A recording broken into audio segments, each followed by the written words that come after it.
everyone. Today's topic is hyperconjugation from GOC. What do you mean by hyperconjugation?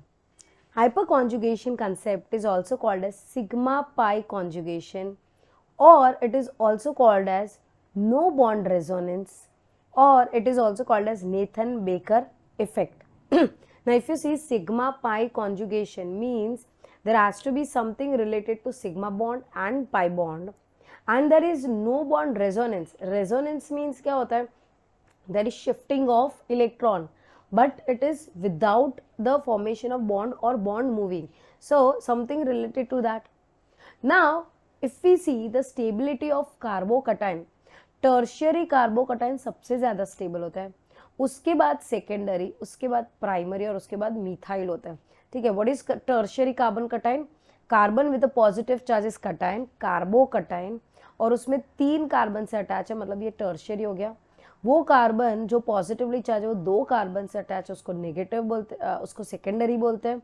अगर वही positively charge carbon अगर 1 carbon से attach है तो उसको प्राइमरी बोलते हैं. And this is methyl with a positive charge.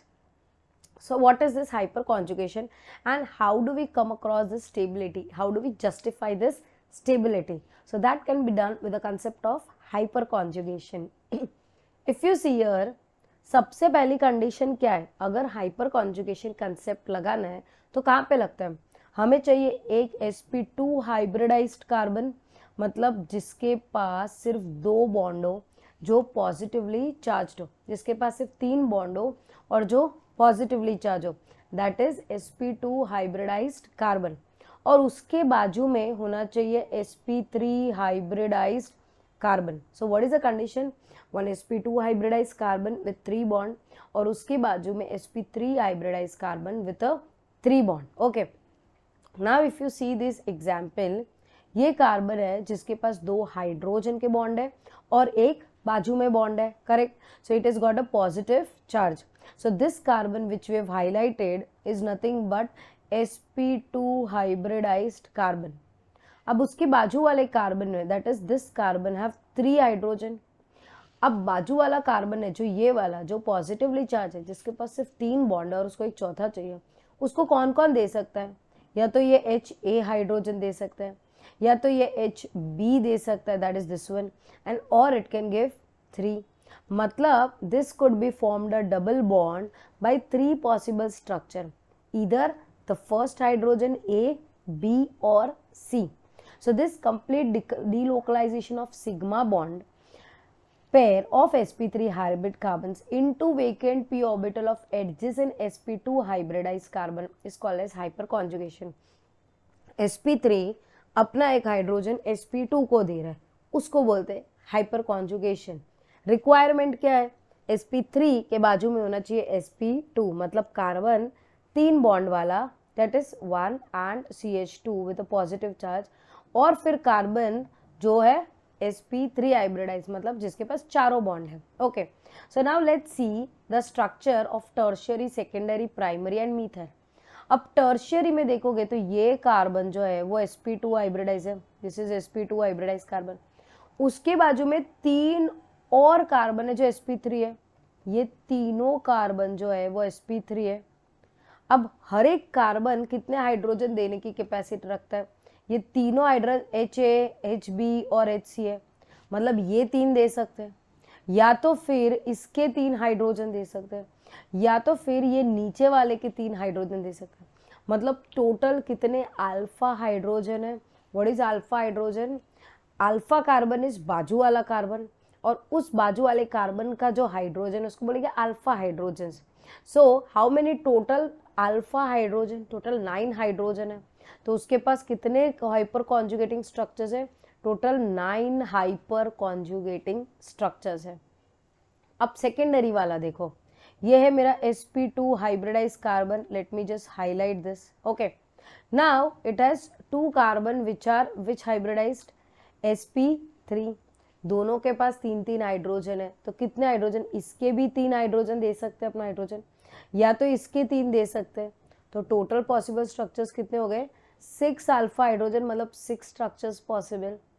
Similarly if I से फॉर प्राइमरी, ये sp2 है और ये sp3 है, तो इसके पास 3 हाइड्रोजन है तो 3 स्ट्रक्चर, और इसके पास कोई अल्फा हाइड्रोजन है ही नहीं, correct, because this carbon is attach to 3 carbon और पॉजिटिव। अब बाजू में कोई अल्फा कार्बन नहीं है, मतलब नो अल्फा हाइड्रोजन पॉसिबल, तो 0 structure. Now as the number of alpha hydrogen increases, number of hyper conjugation structure increase हो रहे हैं। जितने ज़्यादा अल्फा हाइड्रोजन उतना ज़्यादा उसके हाइपर कॉन्जुगेटिंग स्ट्रक्चर्स हो गए, and more the number of hyperconjugating structures, higher will be the stability। तो उस हिसाब से देखा जाए तो सबसे ज़्यादा किसके पास है स्ट्रक्चर, टर्शरी के पास है, फिर सेकेंडरी, फिर प्राइमरी और फिर methyl. So that is why we can say tertiary is highly stable, then secondary, then primary and then methyl. Now we have double bonded carbon. Obviously ये दोनों कार्बन क्या है, when it is double bonded they both carbon are sp2 hybridized carbon.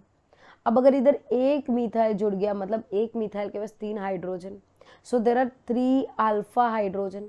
तो 3 alpha hydrogen मतलब structure भी कितने हुए, 3 hyper conjugating structures हो गए इसके पास। इसके पास 2 मिथाइल ग्रुप है, मतलब 3 से 3 6 hydrogen, so it gives me 6 alpha hydrogens. In the next 25C there are 3 methyl group, मतलब 9 alpha hydrogens, and in the tetra substituted we have 12 alpha hydrogen. तो सबसे ज़्यादा स्टेबल कौन सा हो जाएगा, tetra will be highly stable, उसके बाद ट्राई, उसके बाद डाई और उसके बाद अनसब्स्टिट्यूटेड अल्किन। तो अल्किन पे जितना ज़्यादा सब्स्टिट्यूशन उतना ज़्यादा उसका स्टेबिलिटी हो जाएगा। So how do we decide stability in hyper conjugation, depending उसके पास कितने अल्फा हाइड्रोजन है। More the number of alpha hydrogen, more will be the hyper conjugating structure and higher will be the stability.